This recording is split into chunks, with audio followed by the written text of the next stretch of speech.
Lawyers for the man accused of killing Turning Point founder Charlie Kirk are trying to disqualify one of the prosecutors on the case, claiming he has a conflict of interest. We firmly believe that the law supports the conclusion that that particular prosecutor should have been screened off. Now, the court went to recess just before the top of the hour here. For the latest on this case, though, let's bring in CBS News reporter Andres Gutierrez.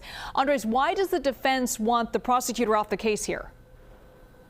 Well, the Robinson's defense team is asking the judge not to only take off that prosecutor. They want to disqualify the entire office, arguing that there is a conflict of interest because the 18-year-old child of one of the deputy county attorneys was in the crowd at the Charlie Kirk event when the shooting happened. Defense lawyers say that that personal connection should have triggered a formal screening to keep that particular county away from the decisions made in this case, especially since the office was so quick to announce that it would be seeking the death penalty against Tyler Robinson. They also said that it was improper for the same office to argue that there is no conflict, and they want an outside team like the Utah Attorney General's office to step in just for this motion about disqualifying the prosecutor.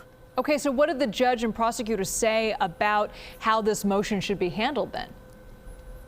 Yeah, so Judge Tony Graft ended up pushing back on the timing, asking the defense why their concern about bringing in the Attorney General wasn't raised earlier. He also stressed that the court needs to make sure that everyone's time is used efficiently. So prosecutors have called the request and a late stalling tactic and urged the judge to proceed with this hearing using the witnesses that have already been subpoenaed. They are in the courtroom as we speak, waiting rather than just waiting to bring in another agency like the state Attorney General's office. They also were warning the judge that bringing in an outside prosecutor every time that there's a potential conflict that is alleged would encourage the so-called forum shopping, which then allows defendants to try to swap out prosecutors whenever they dislike how a case is being handled. So right now the course is at recess. They have been for the last half hour as the judge is in his chambers deciding what to do moving forward. So I'll keep monitoring this hearing, and we'll have another update for you on 24/7 Primetime.